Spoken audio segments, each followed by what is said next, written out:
Código da Vinci de Dan Brown. Prólogo. Museu do Louvre, Paris, 22h46. O renomado curador Jacques Saunier percorreu cambaleante a arcada abobada da grande galeria do museu. Lançou-se de encontro à pintura mais próxima que enxergou, um Caravaggio. Agarrando a moldura dourada, o homem de 76 anos puxou a obra-prima para si até despencar para trás, arrancando o quadro da parede e caindo de qualquer jeito por baixo da tela. Como havia previsto, um portão de ferro desceu com um grande estrondo ali perto, lacrando a entrada do conjunto de salas do gabinete. O assoalho de parquet tremeu. Bem distante, um alarme começou a soar. O curador ficou ali deitado um instante, arquejante, avaliando a situação. Ainda estou vivo. Rastejando, saiu debaixo do quadro e esquadrinhou o ambiente cavernoso, procurando onde se esconder. Uma gélida voz soou assustadoramente próxima. Não se mexa! De 4, o diretor paralisou-se, virando a cabeça devagar. A apenas 5 metros, diante do portão lacrado, a silhueta monstruosa de seu agressor espreitava-o por entre as barras de ferro. Era espadaldo e alto, pele branca como a de um fantasma, e cabelos também brancos e ralos. As íris eram rosadas, com pupilas vermelho escuras. O albino sacou uma pistola do casaco e, passando o cano entre as barras, apontou-se-a diretamente para o diretor. Não devia ter fugido, o sotaque dele era indefinível. Agora me diga, onde está? Eu já lhe disse, gaguejou o diretor, ajoelhado indefeso no chão da galeria. Não faço a menor ideia do que está falando. Mentira sua! O homem estava perfeitamente imóvel, a não ser pelo brilho de seus olhos fantasmagóricos cravados em Saunier. Você e sua fraternidade possuem uma coisa que não lhes pertence. O curador sentiu uma torrente de adrenalina na circulação. Como era possível que ele soubesse disso?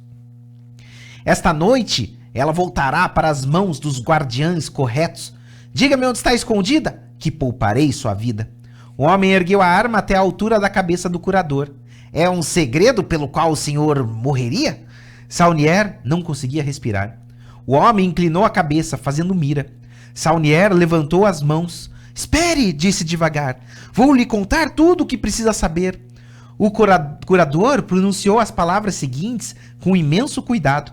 Havia ensaiado várias vezes a mentira que contou, rezando a cada vez para jamais ser obrigado a utilizá-la. Quando o curador terminou de falar, o atacante sorriu pretensioso. Sim, foi exatamente isso que os outros me disseram. Saunier encolheu-se. Os outros? Eu também os encontrei, disse o gigante sarcástico. Todos os 3 confirmaram o que acabou de me dizer. Não pode ser! A verdadeira identidade do curador, assim como as de seus 3 guardiãs, era quase tão sagrada quanto o segredo antiquíssimo que eles protegiam. Saunier agora percebia que seus guardiães, seguindo à risca os procedimentos, haviam contado a mesma mentira antes de morrerem. Fazia parte do protocolo. O atacante tornou a mirar. Quando o senhor tiver morrido, eu serei o único a saber a verdade. A verdade.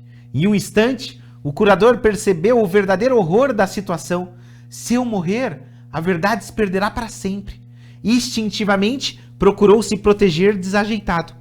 A arma explodiu. O diretor sentiu um calor escaldante quando a bala se alojou em seu estômago. Caiu para frente, lutando contra a dor. Vagarosamente rolou de barriga para cima e lançou um olhar vidrado ao seu atacante do outro lado das barras. O homem agora estava mirando direto a cabeça de Saunier. Saunier fechou os olhos, os pensamentos transformados em uma rodopiante tempestade de medo e arrependimento. O estalido de uma arma sem munição ecoou pelo corredor. Os olhos do diretor se abriram. O homem olhou de relance para a arma, parecendo quase achar graça. Pegou mais um pente, mas depois reconsiderou, olhando com um sorriso calmo para o sofrimento de Saunier. Já cumpri meu dever aqui. O diretor olhou para baixo e viu o buraco de bala na camisa de linho branco, rodeado por um pequeno círculo de sangue, alguns centímetros abaixo do externo. Meu estômago! Quase cruelmente, a bala havia deixado de lhe atravessar o coração. Por ser veterano da Guerra da Argélia, o diretor havia presenciado mortes horrivelmente lentas antes. Durante 15 minutos, ele sobreviveria, enquanto os ácidos do estômago lhe penetravam a cavidade peitoral, envenenando-o lentamente por dentro. A dor é boa, monsieur, disse o homem. Depois se foi. Sozinho, Jacques Saunier voltou outra vez o olhar para o portão de ferro. Estava preso, e as portas não se reabririam em menos de 20 minutos. Quando alguém conseguisse alcançá-lo, ele já estaria morto. Mesmo assim, o medo que agora o assaltava era muito maior do que o da sua morte. Preciso passar o segredo adiante. Oscilando, pôs-se de pé e lembrou-se dos 3 membros assassinados da fraternidade. Pensou nas gerações que vieram antes dele, na missão que havia sido confiada a todos, uma cadeia ininterrupta de conhecimento. De repente, agora, apesar de todas as precauções, apesar de todos os dispositivos à prova de falhas, Jacques Saunier era o único elo que restava, o único guardião de um dos mais poderosos segredos jamais guardados. Tremendo, obrigou-se a ficar de pé. Preciso encontrar uma maneira. Estava preso dentro da grande galeria, e só havia uma pessoa no mundo a quem ele podia passar o bastão. Saunier ergueu o olhar para as paredes de sua opulenta cela. As mais famosas telas do mundo pareciam sorrir para ele, como velhas amigas. Gemendo de dor, concentrou todas as suas faculdades e todas as suas forças. A fenomenal tarefa que tinha diante de si, sabia, iria exigir todos os segundos de vida que lhe restavam. Capítulo 1. Robert Langdon acordou devagar. Um telefone tocava na escuridão. Uma campainha metálica, desconhecida. Ele tateou, procurando o abajur da mesinha de cabeceira, e o acendeu. Semicerrando os olhos para enxergar o que o cercava, viu um quarto luxuoso, estilo renascentista, com mobília estilo Luís XVI, afrescos nas paredes e uma cama colossal de 4 pilares de mogno. Onde é que eu estou, afinal? O roupão de jacquard, pendurado na coluna da cama, tinha um monograma: Hotel Ritz, Paris. Lentamente, a névoa começou a dissipar-se. Langdon atendeu o telefone. Alô? Monsieur Langdon, disse uma voz de homem. Espero não ter acordado.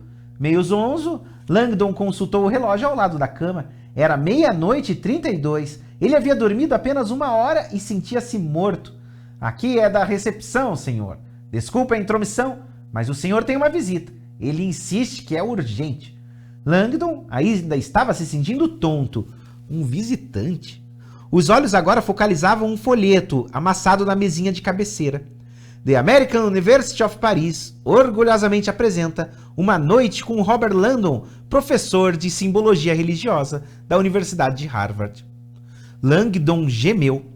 A palestra daquela noite, uma exibição de slides sobre simbolismo pagão oculto nas pedras da Catedral de Chartres, provavelmente havia deixado arrepiados alguns conservadores presentes na plateia. Muito provavelmente, algum religioso erudito devia tê-lo seguido até o hotel para procurar briga. Mil perdões, disse Langdon, mas estou muito cansado e... Mas, monsieur, insistiu o recepcionista, baixando a voz até ela se transformar num sussurro urgente. Sua visita é um homem importante. Langdon não duvidava.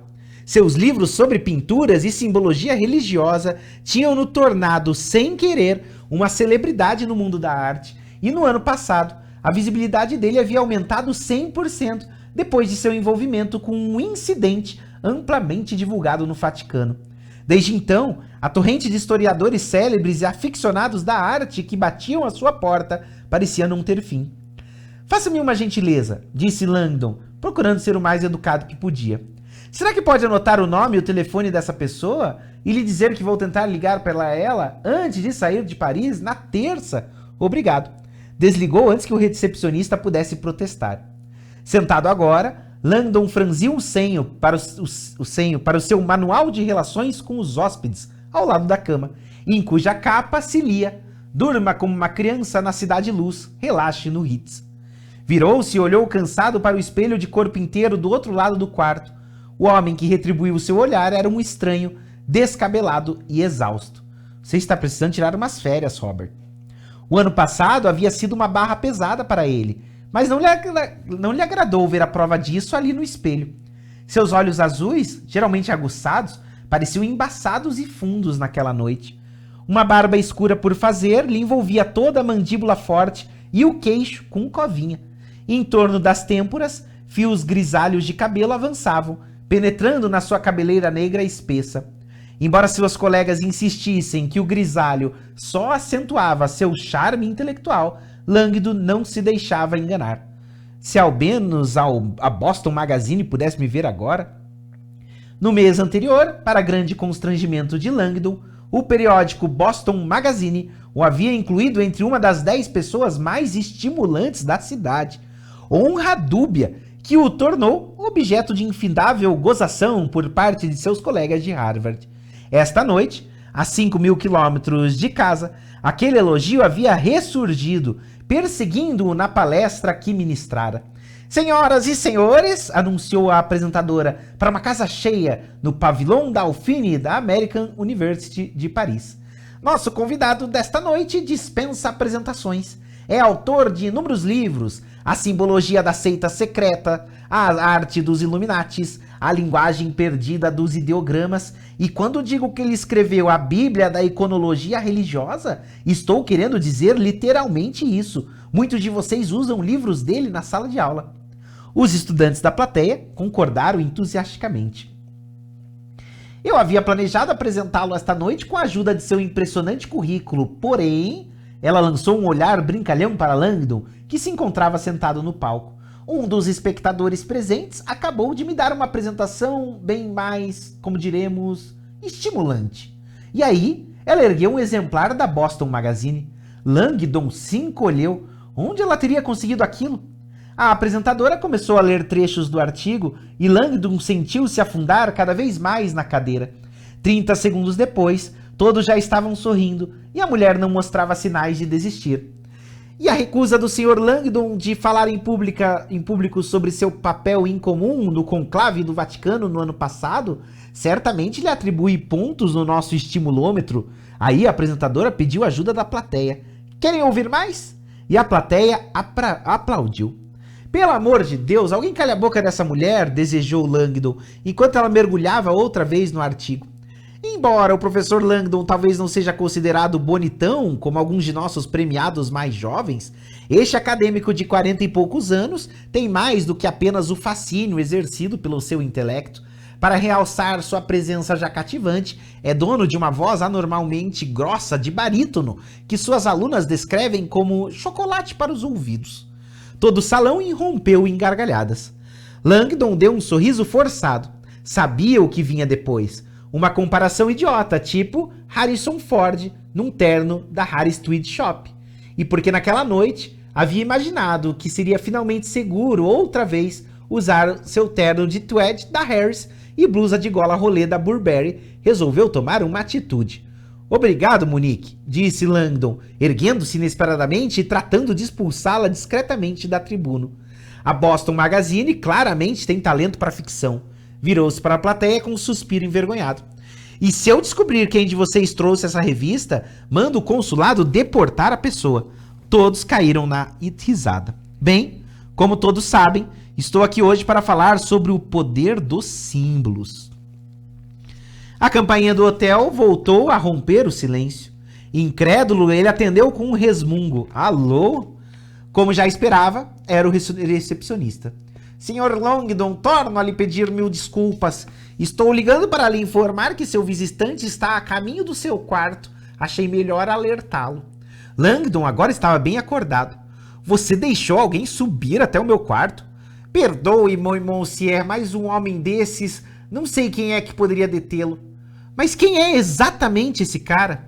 O recepcionista, porém, havia desligado. Quase imediatamente, um punho pesado bateu à porta de Langdon. Incerto, Langdon saiu da cama, sentindo os pés mergulharem fundo no tapete floral estilo Savonier, vestiu o roupão do hotel e foi até a porta. Quem é? Sr. Langdon, preciso falar com o senhor. O inglês do homem tinha sotaque. Um latido cortante e autoritário. Meu nome é Jerome Collet, tenente da diretoria central da Polícia Judiciária. Langdon fez uma pausa. Polícia Judiciária? A DCPJ na França era mais ou menos o que o FBI é nos Estados Unidos. Deixando a correntinha na porta, Langdon abriu-a alguns centímetros. O rosto que o olhava era magro e pálido. O homem era excepcionalmente esguio, vestido com um uniforme azul de aspecto oficial. Posso entrar? Indagou o agente. Langdon hesitou, sentindo incerteza, enquanto os olhos amarelos do homem o estudavam. O que é que está havendo, afinal? Meu capitão necessita de sua habilidade em um assunto particular. Agora, objetou Langdon. Já passa de meia-noite. Estou correto ao afirmar que o senhor tinha um encontro marcado com o diretor do Louvre esta noite? Langdon sentiu um súbito desconforto. Ele e o reverenciado curador do Louvre, Jacques Saunier, tinham marcado o encontro para tomar um drink depois da palestra de Langdon naquela noite, mas Saunier não comparecera. Sim, como sabia? Encontramos seu nome na agenda dele. Não aconteceu nada demais, aconteceu? O agente soltou um suspiro pesaroso e passou-lhe uma foto Polaroid pela abertura estreita da porta. Quando Langdon viu a foto, seu corpo inteiro se contraiu. Essa foto foi tirada há menos de uma hora, dentro do Louvre. Enquanto olhava aquela imagem bizarra, Langdon sentiu que a repugnância e o choque iniciais cediam lugar a um súbito acesso de fúria. Mas quem é que faria uma coisa dessas? Tínhamos esperança de que o senhor pudesse nos ajudar a responder essa mesma pergunta, considerando-se seu conhecimento de simbologia e seus planos de encontrar-se com ele. Langdon ficou olhando a foto estarrecido, o horror agora mesclado com medo. A imagem era repulsiva e profundamente estranha, trazendo-lhe uma sensação esquisita de déjà vu. Pouco mais de um ano antes, Langdon havia recebido uma foto de um cadáver e um pedido de ajuda semelhante. 24 horas depois, quase tinha perdido a vida dentro da cidade do Vaticano. Essa foto era totalmente diferente, e mesmo assim, alguma coisa naquela história toda parecia-lhe inquietamente familiar. O agente consultou seu relógio. Meu capitão está esperando, senhor. Langdon mal o escutou. Seus olhos ainda estavam pregados à foto. Este símbolo aqui e a forma como o corpo dele está tão estranhamente posicionado? Indagou o agente. Langdon concordou, sentindo um arrepio ao olhar para o homem. Não dá para imaginar quem faria isso com uma pessoa. A expressão do policial se tornou austera. O senhor não está entendendo, senhor Langdon? O que está vendo nessa foto? Fez uma pausa. Foi Monsieur Saunier quem fez isso consigo mesmo. Capítulo 2. A 1,5 km de distância, o gigantesco albino chamado Silas atravessava mancando os portões da frente da luxuosa residência de arenito castanho avermelhado na Rue La Bruyère. A cinta de Sicílio, eriçada de espinhos, que usava em torno da coxa, lacerava-lhe a carne, mas mesmo assim, a sua alma cantava de satisfação pelo serviço prestado ao Senhor. A dor é boa. Seus olhos vermelhos esquadrinharam o vestíbulo quando ele entrou na mansão. Vazio. Subiu as escadas silenciosamente, evitando acordar qualquer de seus companheiros de convívio. A porta de seu quarto estava aberta. Trancas eram proibidas ali. Ele entrou, fechando a porta atrás de si. O quarto era espartano. Assoalhos de madeira de lei, uma cômoda de pinho, a um canto, um catre que servia de cama. Era visitante ali naquela semana e mesmo assim, durante muitos anos, tinha recebido a bênção de morar em um santuário semelhante na cidade de Nova York. O Senhor me deu abrigo e um sentido à minha vida. Naquela noite, por fim, Silas sentia que tinha começado a pagar sua vida. Correndo até a cômoda, encontrou o telefone celular escondido na gaveta de baixo e fez uma ligação. Sim, atendeu uma voz de homem. Mestre, já voltei. Fale, ordenou a voz, parecendo satisfeita ao falar com ele. Todos os 4 se foram, os 3 guardiães. E o grão-mestre também. Fez-se uma pausa momentânea, como se para uma prece.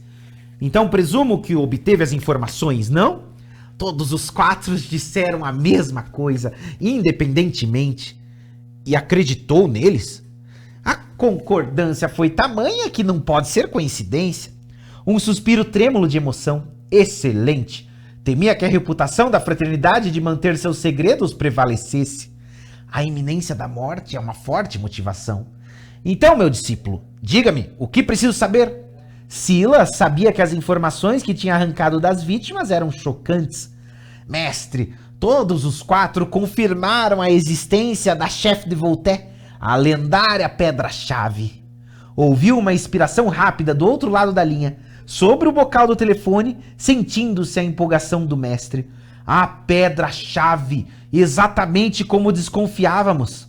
De acordo com a tradição, a fraternidade havia criado um mapa de pedra, uma clef de volte, ou pedra-chave, um tablete esculpido que revelava o local onde se poderia encontrar a última morada do maior segredo da fraternidade. Uma informação tão poderosa que sua proteção era o motivo para a própria existência da fraternidade. Quando possuirmos a pedra-chave, disse o mestre, restará apenas um passo. Estamos mais próximos do que pensa. A pedra-chave está aqui em Paris. Paris? Inacreditável! É quase fácil demais. Silas lhe passou os eventos anteriores da noite. Como todas as 4 vítimas, momentos antes da morte, haviam desesperadamente tentado evitar que suas vidas pagãs lhe fossem tiradas, revelando-lhe seu segredo. Todos contaram a Silas exatamente a mesma coisa, que a pedra-chave se encontrava engenhosamente escondida em um local exato dentro de uma das antigas igrejas de Paris, a igreja de Saint-Sulpice. Dentro de um templo do Senhor, exclamou o mestre. Como gostam de zombar de nós, como já fazem há séculos. O mestre calou-se, como que deixando o triunfo do momento assentar dentro de si. Finalmente falou. Você prestou um grande serviço a Deus. Já esperamos há séculos por isso. Precisa recuperar a pedra para mim imediatamente, esta noite. Entende o que está em jogo? Silas sabia que algo de valor incalculável estava em jogo, e mesmo assim o que o mestre agora estava lhe pedindo parecia impossível. Mas a igreja é uma verdadeira fortaleza, principalmente à noite, como entrarei? Com o tom confiante de um homem de enorme influência, o mestre explicou o que devia ser feito. Quando Silas desligou, já estava com a pele arrepiada de expectativa. 1 hora, disse a si mesmo, grato, porque o mestre lhe dera tempo para realizar a penitência necessária antes de entrar em uma casa de Deus. Preciso expiar os pecados de hoje, purificar minha alma. Os pecados cometidos naquele dia haviam tido um objetivo santo. Há séculos se cometiam atos de guerra contra os inimigos de Deus. O perdão era garantido. Mesmo assim, Silas sabia que a absolvição exigia sacrifício. Puxando as cortinas, tirou toda a roupa e se ajoelhou no meio do quarto. Olhando para baixo, terminou assim de silício e espinhosa, afivelada em torno de sua coxa. Todos os seguidores sinceros do caminho usavam aquele instrumento, uma tira de couro coberta de espinhos de metal aguçados que penetravam na carne como lembrança perpétua do sofrimento de Cristo. A dor causada pelo instrumento também ajudava a controlar os desejos da carne. Embora naquele dia Silas já houvesse usado seu cilício mais tempo que as 2 horas necessárias, sabia que não era um dia como os outros. Agarrando a fivela, ele puxou a tira, apertando o cilício mais um buraco e gemendo quando os espinhos enterraram-se mais fundo na sua carne. Soltando o ar vagarosamente, saiu o ritual de sua dor.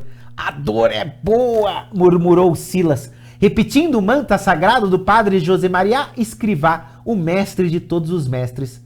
Embora Escrivá tivesse morrido em 1975, sua sabedoria sobrevivia. Suas palavras ainda eram sussurradas por milhares de fiéis servos em torno do planeta, ao se ajoelharem no chão e realizarem o ritual sagrado conhecido como mortificação corporal.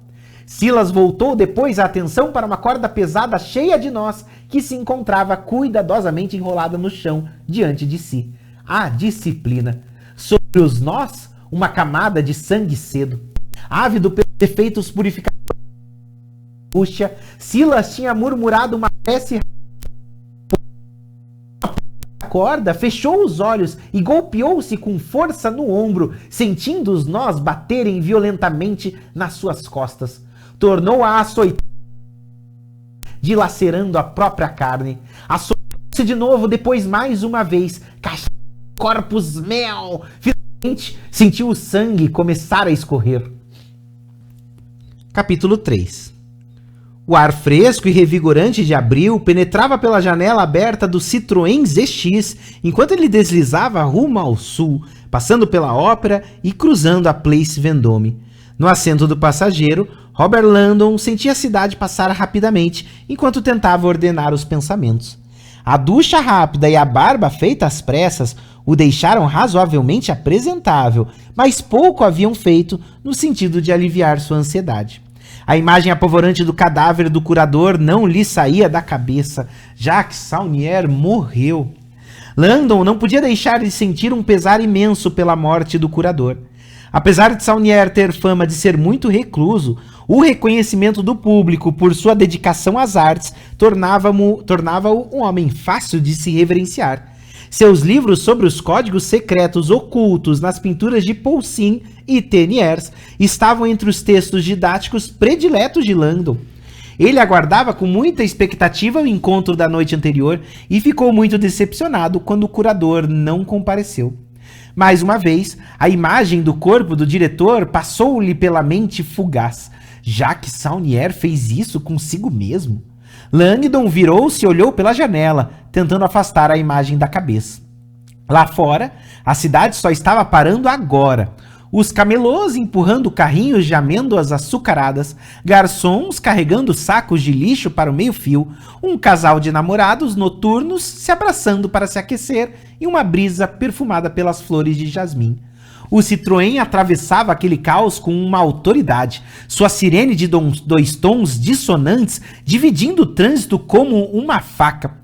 O capitão gostou de saber que o senhor ainda estava em Paris esta noite, disse o agente, falando pela primeira vez desde que haviam saído do hotel. Uma feliz coincidência.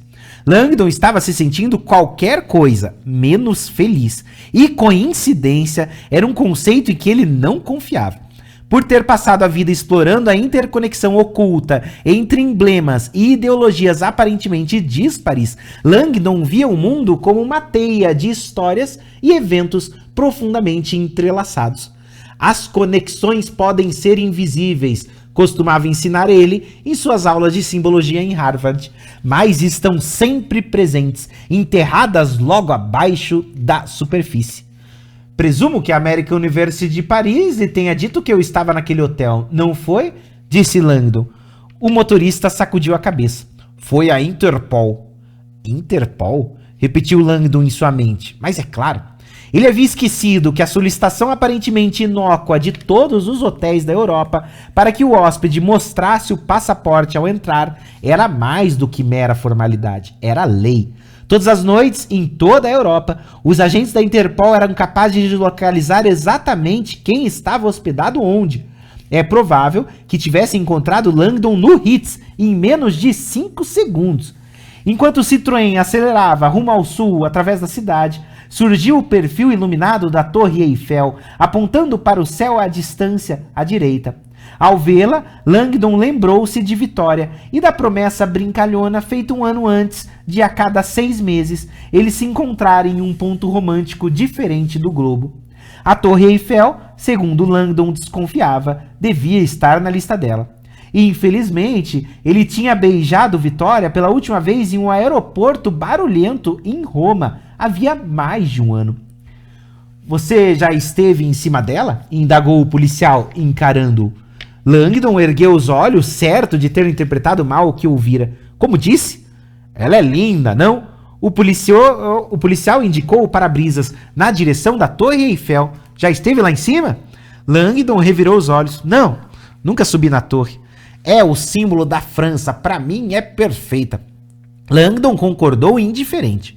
Os simbologistas costumavam comentar que a França, um país famoso pelo seu machismo, mania de conquistar mulheres e líderes minúsculos e inseguros, como Napoleão e Pepino o Breve, não podia ter escolhido um símbolo nacional mais adequado do que um falo de 300 metros de altura.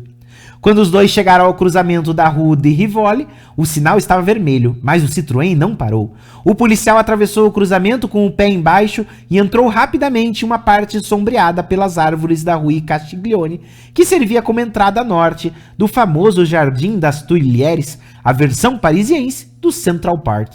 A maior parte dos turistas costumava achar que o lugar se chamava Tuilhieres por causa dos milhares de tulipas que floresciam ali, mas na verdade era uma referência literal a algo bem menos romântico. Aquele parque fora antes um enorme buraco poluído resultante de uma escavação do qual os empreiteiros de Paris retiravam argila para fabricar as famosas telhas vermelhas da cidade, ou tuiles. Quando entraram no parque deserto, o policial enfiou o braço debaixo do painel e desligou a sirene barulhenta. Langdon soltou o ar, saboreando o silêncio súbito. Fora do carro, o brilho ralo e pálido dos faróis de halogênio roçava o caminho de cascalho pisoteado do parque, o chiado áspero dos pneus entoando um ritmo hipnótico. Foi nesse jardim que Claude Monet fez suas experiências com formas e cores e literalmente inspirou o nascimento do movimento impressionista. Esta noite, porém, o lugar parecia carregado de maus presságios. O Citroën agora descrevera uma curva brusca à esquerda, dirigindo-se para o oeste pelo Boulevard Central do parque. Circundando um lago redondo, o motorista atravessou uma avenida deserta e entrou em um amplo quadrilátero depois dela. Langdon podia agora ver o final do Jardim das Tuilhieres, assinalado por um arco de pedra gigantesca, o Arco do Carrossel. Apesar dos rituais orgiásticos que antigamente aconteciam no Arco do Carrossel, os aficionados da arte reverenciavam aquele lugar por um motivo totalmente distinto.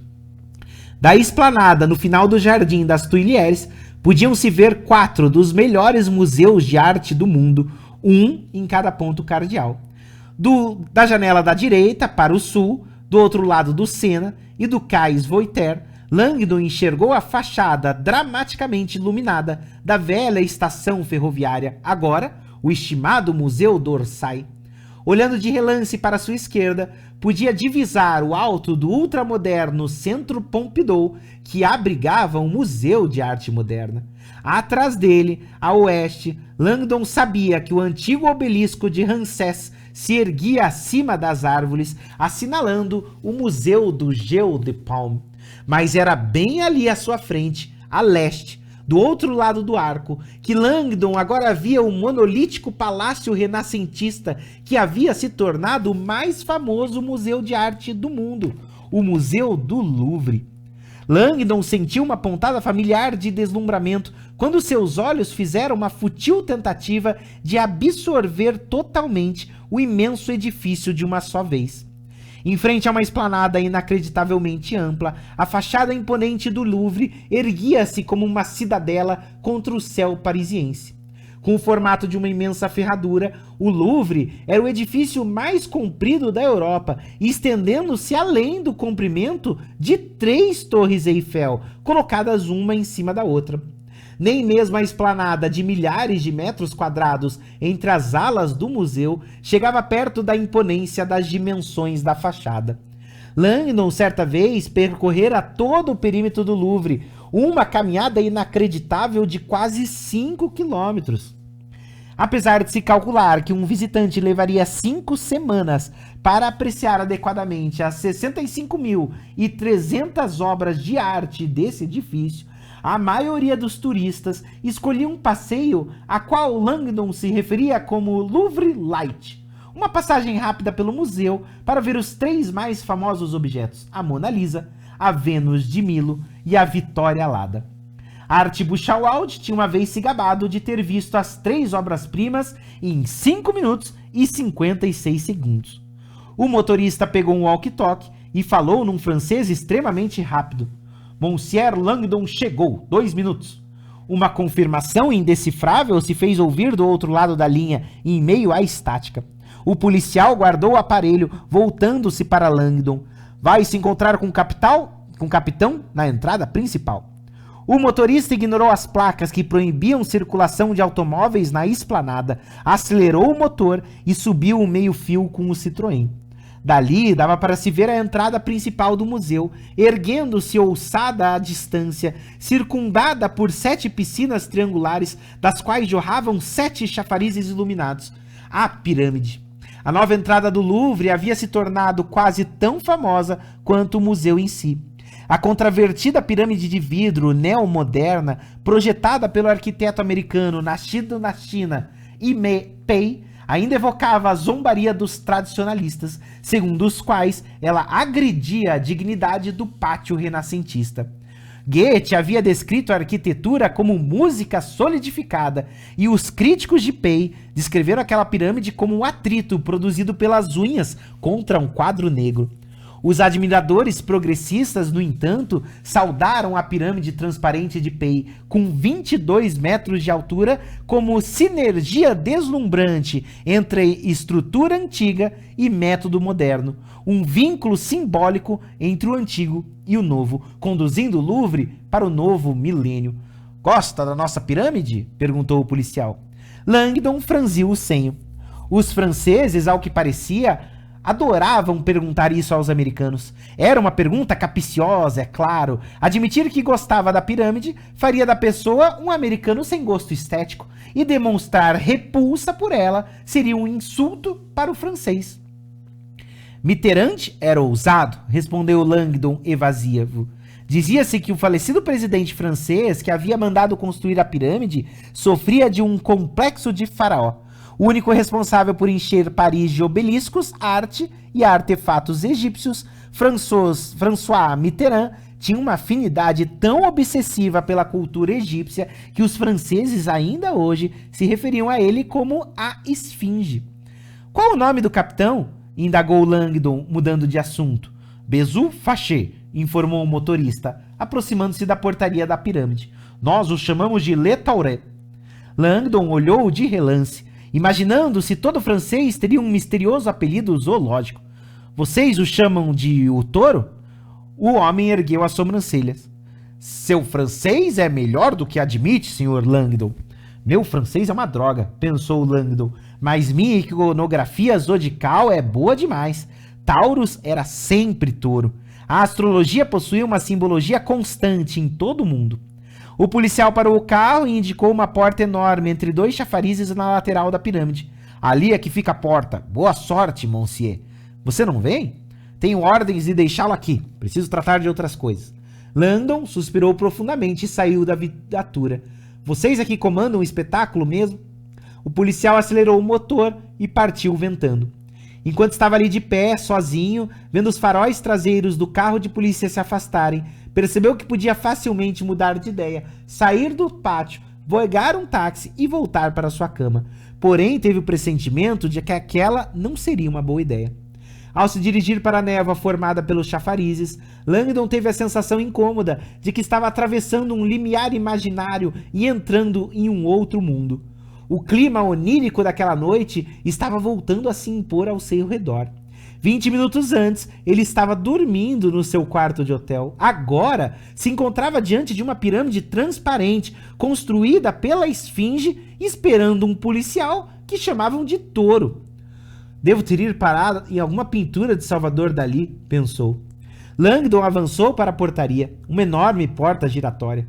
O saguão atrás dela estava fracamente iluminado e deserto. Será que devo bater? Langdon ficou imaginando se algum dos reverenciados egiptólogos de Harvard haviam algum dia batido a porta da frente de alguma pirâmide e esperado alguém atender. Ergueu a mão para bater no vidro, mas da escuridão, vinda lá de baixo, surgiu uma figura subindo a passos largos a escadaria em caracol. O homem era troncudo e escuro, quase um exemplar de Neandertal, vestido com um terno escuro de peito duplo, muito esticado sobre os ombros largos.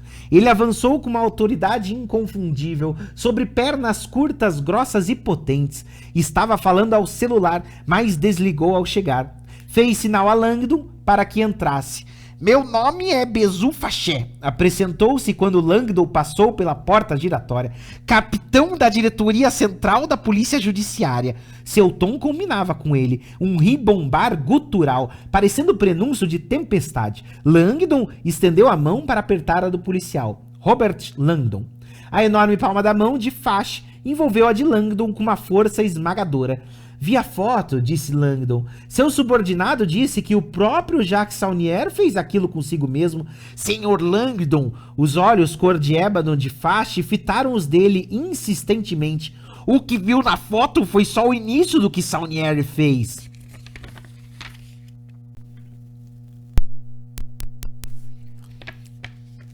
Capítulo 4. O capitão Bezu Fachê tinha a postura de um boi furioso, com os ombros largos retesados e o queixo apertado com toda a força contra o peito. Seus cabelos negros estavam penteados para trás e assentados com o olho, acentuando um bico de viúva, semelhante a uma que dividia e o enquanto avançava, seus puros pareciam terra diante de si, irradiando uma claridade abraçadora que prenunciava sua reputação de severidade inflexível em todos os assuntos. Langdon seguiu o capitão rumo ao subsolo, pela famosa escadaria de mármore, entrando sobre a pirâmide de vidro.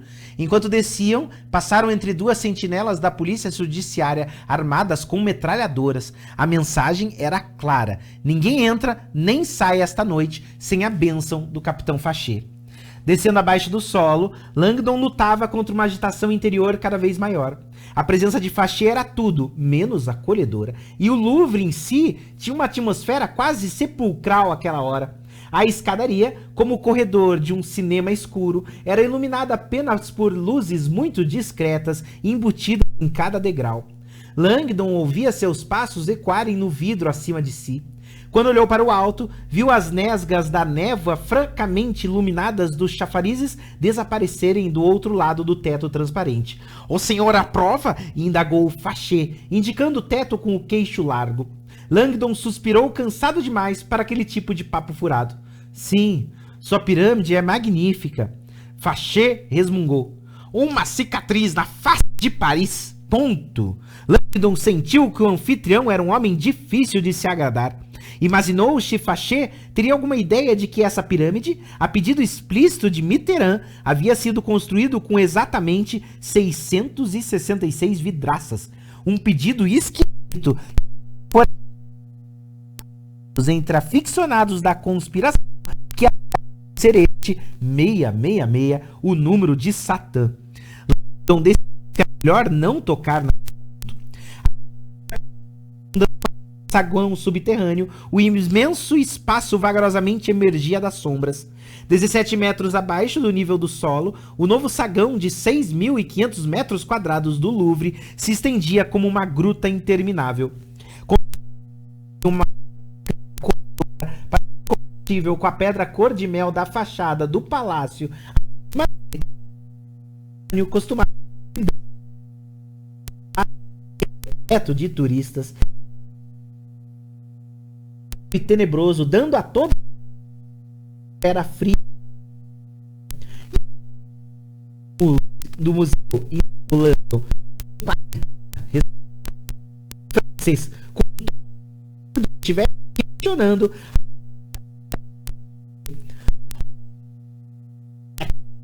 que não devia ter entrado. Os do Louvre estavam na ala interrogados. Os comandados assumiram a segurança do museu. Langdon fez que dia, apertando o passo para acompanhar Fachê. Até que ponto conhecia Jacques Saunier? Perguntou o capitão. Na verdade, não o conhecia. Jamais nos vimos pessoalmente. Fachê fez cara de surpreso. Iam se conhecer esta noite? Sim. Planejamos nos encontrar na recepção da American University depois da minha palestra, mas ele não compareceu ao encontro. Fachê fez algumas anotações em uma caderneta.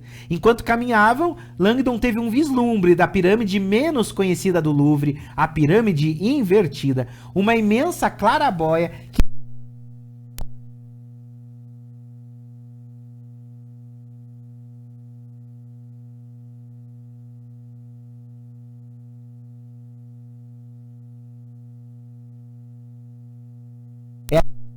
das três partes do Louvre. De repente, ele pareceu estranha. Foi o Sr. Saunier, respondeu Langdon quando entraram no túnel. Enviou uma mensagem por e-mail há algumas semanas. Diz que o curador soubera que eu ia dar uma palestra em Paris este mês e queria debater alguma coisa comigo enquanto eu estivesse aqui. Não sei. Imagino, tínhamos interesses em comum. Não cogitou muito. Não faz ideia alguma do assunto do encontro? Langdon não fazia na época do contato, mas não se sentiu à vontade para exigir mais detalhes. O venerado Jacques Saunier tinha uma tendência famosa para a discrição e concedia pouquíssimas entrevistas. Langdon contentou-se em ter a oportunidade de conhecê-lo. Senhor Langdon, pode ao menos me dar um palpite qualquer sobre o que nossa vítima de assassinato podia estar querendo debater com o senhor na noite em que foi morta? Talvez nos seja útil. A sutileza da pergunta deixou Langdon desconfiado. Francamente, não posso imaginar, não pergunto. Senti-me honrado simplesmente por ele ter entrado em contato comigo. O senhor muito dos seus textos em sala.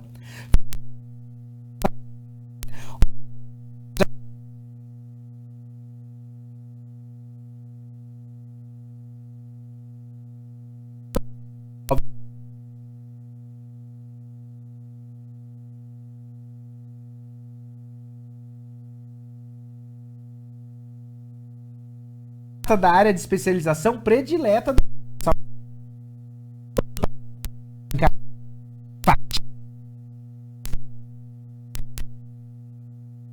força de expressão.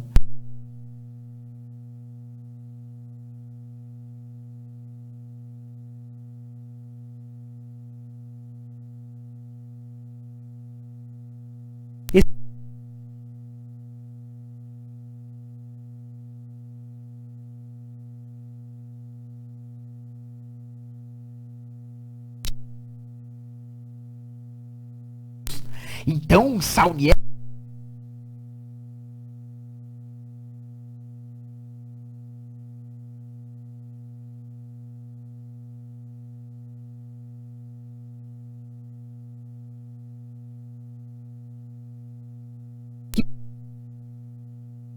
cultos à deusa, o sagrado feminino, como do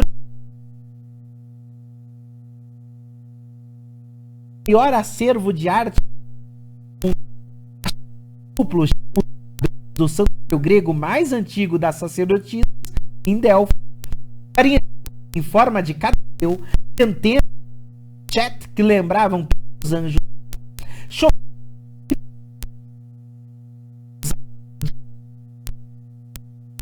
Uma quantidade impressionante de estátuas que representavam Isis amamentando o filho.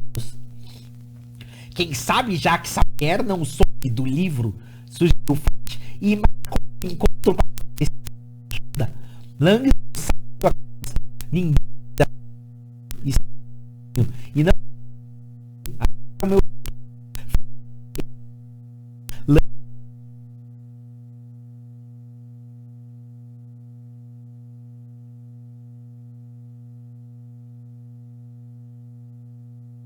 perdido em algumas interpretações nada convencionais.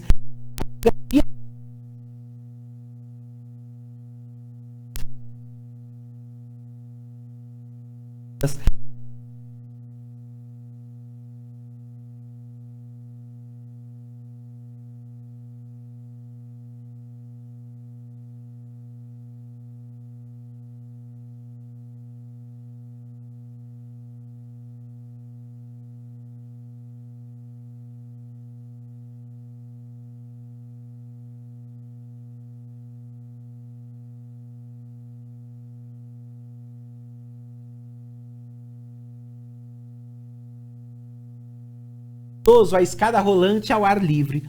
Nada errado, mentiu para si mesmo, forçando-se a voltar ao elevador. Quando menino, Langdon havia caído em um poço de elevador abandonado e quase morrido tentando manter-se à tona da água acumulada no fundo, naquele espaço exíguo, durante horas antes de ser salvo. Desde esse dia, passou a sofrer de claustrofobia crônica, elevadores, metrô, quadras de squash. O elevador é uma máquina perfeitamente segura, dizia continuamente a si mesmo. É uma caixinha minúscula de metal que pende de um cabo e um poço fechado. Prendendo a respiração, ele entrou no elevador, sentindo as familiares alfinetadas da adrenalina enquanto a porta se fechava. 2 andares, 10 segundos. O senhor e o senhor Saunier, disse Fachet, quando o elevador começou a subir. Jamais conversaram? Nunca se corresponderam? Jamais enviaram nada pelo correio um para o outro? Mais uma pergunta esquisita. Langdon sacudiu a cabeça. Não, nunca. Fachê inclinou a cabeça, como fazendo a anotação mental daquilo. Sem nada dizer, fixou o olhar direto nas portas cromadas à sua frente. Enquanto subiam, Langdon tentava concentrar-se em outra coisa além das 4 paredes ao seu redor. O reflexo da porta lustrou ao redor da gravata do capitão um crucifixo de prata com 13 peças engastadas de ônix negro. Langdon achou aquilo vagamente surpreendente. O símbolo era conhecido como Cruz Gemata, uma cruz com 13 gemas, o ideograma que representava Cristo e os 12 apóstolos. Por esse motivo, Langdon estava o capitão da polícia francesa da região de forma aberta, mas também estava na França. O cristianismo não era ali apenas uma religião, mas um patrimônio heredado.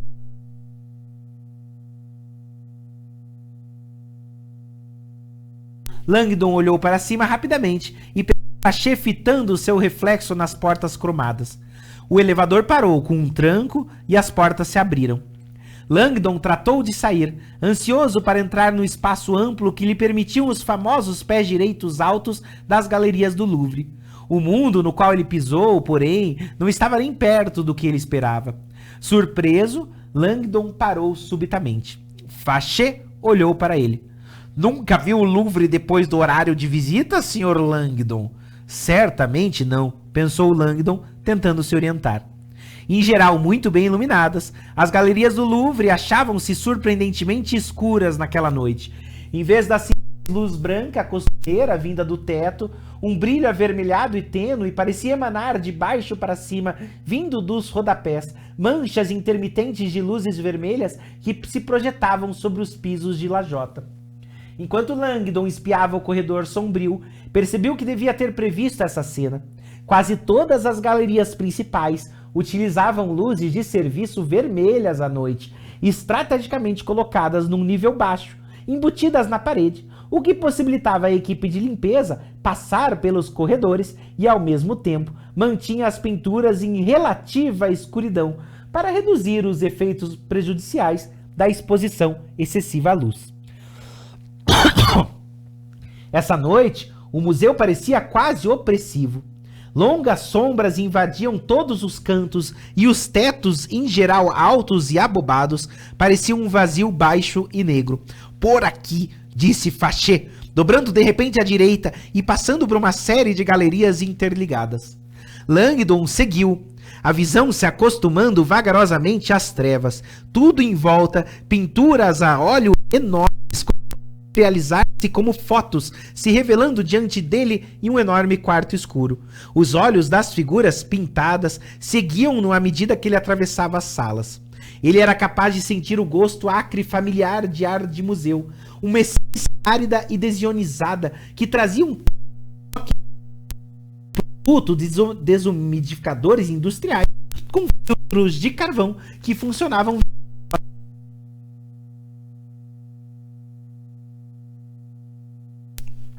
situadas no alto das paredes. As câmeras de segurança visíveis enviavam uma mensagem clara para os visitantes.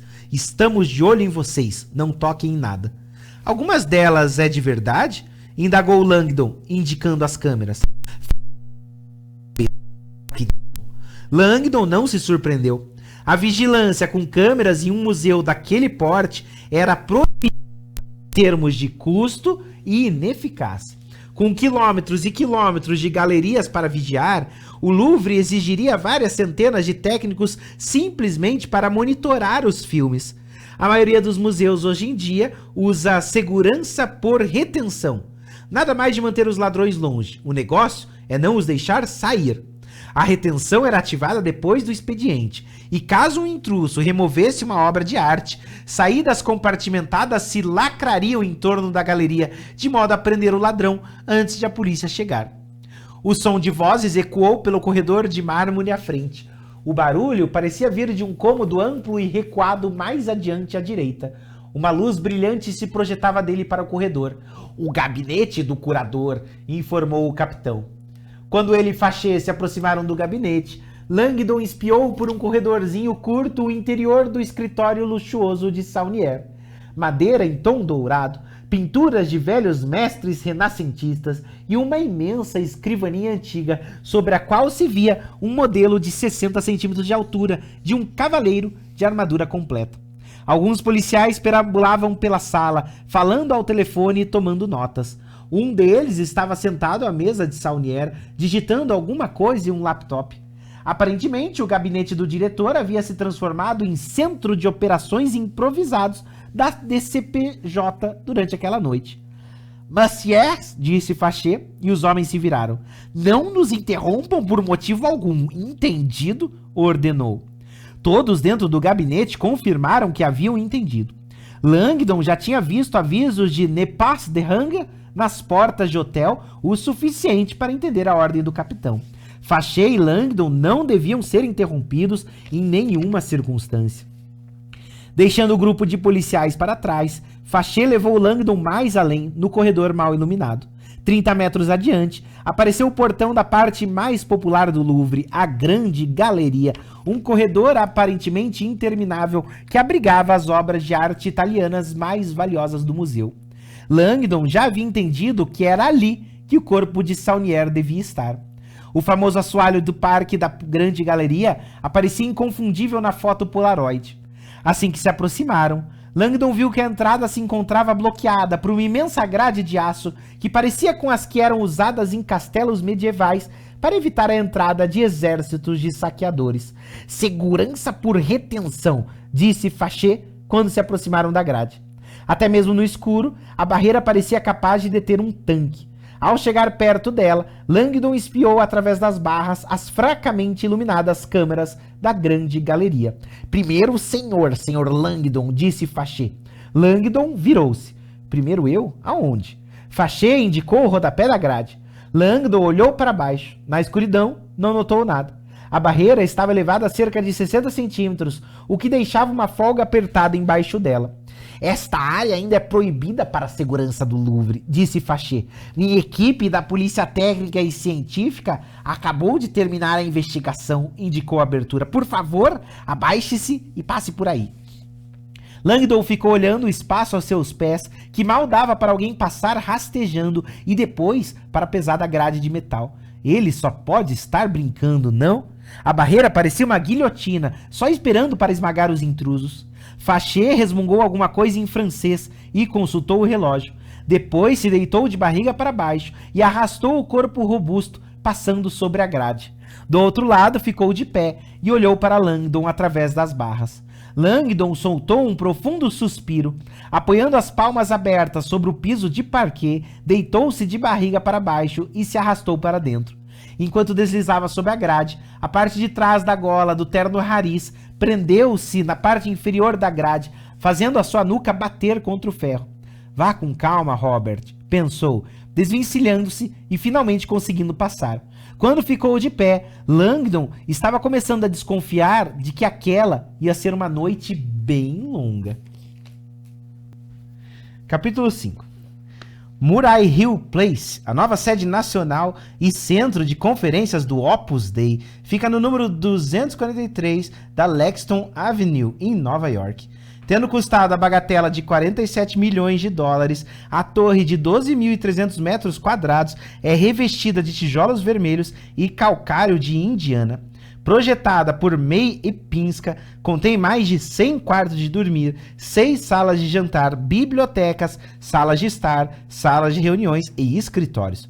O segundo, oitavo e 16º andares têm capelas, ornamentadas com obras de carpintaria artística e mármore. O 17º andar é completamente residencial. Os homens entram no edifício pelas portas principais da Lexington Avenue. As mulheres o fazem por uma rua transversal e são acústica e visualmente separadas dos homens enquanto estiverem no edifício. À noitinha, no santuário de seu apartamento de cobertura, o bispo Manuel Aringarosa havia preparado uma malinha de viagem e se vestido com uma batina preta tradicional. Normalmente, ele teria amarrado uma cinta roxa em torno da cintura, mas esta noite ele viajaria entre o povo e preferia não chamar atenção para seu alto cargo. Apenas aqueles que fossem muito argutos notariam seu anel episcopal de ouro de 14 quilates, com ametista roxa, grandes brilhantes e aplicação feita à mão de um mitra e um báculo episcopal. Pendurando a bolsa de viagem no ombro, fez uma prece silenciosa e saiu do apartamento, descendo até a portaria onde o motorista aguardava para levá-lo ao aeroporto. Agora, sentado a bordo de um avião comercial a caminho de Roma, Aringarosa espiava o escuro oceano Atlântico pela janela. O sol já havia se posto, mas Aringarosa sabia que sua estrela pessoal estava em ascensão. Esta noite venceremos a batalha, pensou, espantado por alguns meses atrás ter se sentido impotente contra as mãos que ameaçavam destruir seu império. Como diretor-geral do Opus Dei, o bispo Aringarosa tinha passado a última década de sua vida espalhando a mensagem da obra de Deus, literalmente Opus Dei. A congregação, fundada em 1928 pelo padre espanhol José Maria Escrivá, promovia o retorno aos valores conservadores católicos e incentivava seus membros a fazer sacrifícios imensos em suas vidas em nome da obra de Deus. A filosofia tradicionalista do Opus Dei havia a princípio se enraizado na Espanha antes do regime de Franco, mas com a publicação em 1934 do livro de José Maria Escrivá, O Caminho, 999 pontos de meditação para ajudar o devoto a realizar a obra de Deus em sua vida, sua mensagem explodiu no mundo inteiro. Agora, depois de mais de 4 milhões de exemplares vendidos do Caminho, traduzindo em 42 línguas, o Opus Dei era uma força global. Suas mansões residenciais, centros de ensino e até universidades se encontravam em quase todas as principais metrópoles do planeta. O Opus Dei era a organização católica de crescimento mais rápido e financeiramente seguro em todo o mundo. Infelizmente, segundo Aringarosa havia aprendido, em uma era de ceticismo religioso, cultos e televangelistas, a riqueza e o poder cada vez maiores do Opus Dei despertavam desconfiança. Muitos chamam o Opus Dei de culto de lavagem cerebral, costumavam perguntar os repórteres. Os outros a consideram uma sociedade secreta cristã ultraconservadora. Qual dessas duas definições é a mais correta? Nenhuma nem outra, respondia o bispo pacientemente. Somos da Igreja Católica. Somos uma congregação de católicos que resolveu seguir prioritariamente a doutrina católica, tão rigorosamente quanto possamos em nossas vidas diárias. A obra de Deus precisa necessariamente incluir votos de castidade, pagamento de dízimo, compensação dos pecados pela autoflagelação e uso do silício? Apenas uma parcela dos membros do Opus Dei se encaixa nessa sua descrição, respondia Aringarosa. Há muitos níveis de envolvimento. Milhares dos componentes do Opus Dei são casados, pais e mães de família e praticam a obra de Deus em suas comunidades. Outros escolhem vidas de ascetismo, vivendo enclausurados em nossas sedes residenciais. As opções são individuais, mas todos no Opus Dei possuem a meta de melhorar o mundo através da realização da obra de Deus. Certamente é um objetivo admirável. Mas o raciocínio lógico raramente funcionava. Os meios de comunicação gravitavam na direção do escândalo e o Opus Dei, como a maioria das grandes organizações, tinha entre seus membros algumas ovelhas perdidas que prejudicavam todo o grupo com seu procedimento. 2 meses antes, em uma universidade do centro-oeste americano, um Opus Dei fora surpreendido drogando novos devotos com mescalina para tentar induzir um estado eufórico que os neófitos entenderiam como experiência religiosa. Um outro estudante universitário tinha usado seu silício com pontas de ferro com maior frequência do que as 2 horas por dia que a organização recomendava e contraíra uma infecção quase fatal. Em Boston, há relativamente pouco tempo, um jovem banqueiro de investimentos desiludido havia doado as economias de uma vida inteira para o Opus Dei antes de tentar o suicídio. Ovelhas desgarradas, pensava Aringarosa, o coração condoído por essas pessoas. Naturalmente, a gota d'água foi o julgamento amplamente divulgado do espião do FBI, Robert Hansen, que além de ser membro da alta hierarquia do Opus Dei, tinha se revelado um depravado. Em seu julgamento foram apresentadas provas de que ele instalara câmeras no seu quarto para os amigos assistirem-no transando com a mulher. Isto não pode ser considerado um passatempo de católico fervoroso, observara o juiz. Tristemente, todos esses acontecimentos haviam ajudado a criar um novo grupo de vigilância, conhecido como Opus Dei Awareness Network, ODAN, ou Rede de Vigilância do Opus Dei. O popular website da organização, www.odan.org, relatava histórias aterrorizantes de ex-membros da congregação que alertavam as pessoas contra o perigo de entrarem nela. Os meios de comunicação agora se referiam ao Opus Dei como a máfia de Deus e o culto de Cristo. Tememos o que não entendemos, pensou Aringarosa, imaginando se esses críticos teriam alguma ideia de quantas vidas o Opus Dei haviam enriquecido. O grupo contava com a total aprovação e bênção do Vaticano. O Opus Dei é uma prelazia pessoal do próprio Papa. Ultimamente, porém, o Opus Dei havia se descoberto ameaçado por uma força infinitamente mais poderosa do que a mídia, um inimigo inesperado do qual Aringarosa não poderia se esconder. Há 5 meses, o caleidoscópio do poder fora sacudido e Aringarosa ainda estava se recuperando do golpe. Eles não sabem a guerra que começaram, sussurrou Aringarosa para si mesmo, olhando pela janela do avião para a superfície escura do oceano, lá embaixo. Por um instante, voltando à realidade, fitou o reflexo de seu rosto estranho, escuro e alongado, dominado por um nariz achatado e torto, quebrado por um punho na Espanha quando era um missionário ainda jovem. Aquele defeito físico mal se notava agora. Aringarosa vivia no mundo da alma, não do da carne. Quando o jato passou sobre a costa de Portugal, o celular na batina de Aringarosa, regulado para não tocar a campainha, começou a vibrar insistentemente. Apesar de as normas das companhias aéreas proibirem o uso de celulares durante os voos, Aringarosa atendeu, pois era uma ligação que não podia deixar de atender. Apenas um homem neste mundo tinha aquele número, o homem que tinha enviado o celular a Aringarosa pelo correio. Empolgado, o bispo atendeu. Sim? Silas já localizou a pedra-chave, disse o interlocutor no outro lado da linha. Está em Paris, dentro da igreja de Saint-Sulpice. O bispo Aringarosa sorriu. Então estamos quase chegando lá. Podemos obtê-la imediatamente, mas precisamos de sua influência. Quando Aringarosa desligou o telefone, seu coração batia acelerado. Voltou a contemplar o vazio da noite, sentindo-se pequeno diante da enormidade da iniciativa que havia tomado. A 800 quilômetros de distância, o albino chamado Silas se encontrava parado ao lado de uma pequena bacia com água e limpando o sangue das costas, observando os redemoinhos vermelhos girarem na água. Asperge-me com um ramo de risoto e ficarei puro, rezou, citando um versículo dos Salmos. Lavai-me e me tornarei mais branco que a neve. Silas sentia uma expectativa incrível, que não experimentava desde sua vida antes do Opus Dei. Isso o surpreendia e, ao mesmo tempo, o eletrizava. Durante a década anterior, ele estivera seguindo o caminho, purificando-se de seus pecados, reconstruindo sua vida, apagando a violência em seu passado. Esta noite, porém, tudo havia subitamente retornado.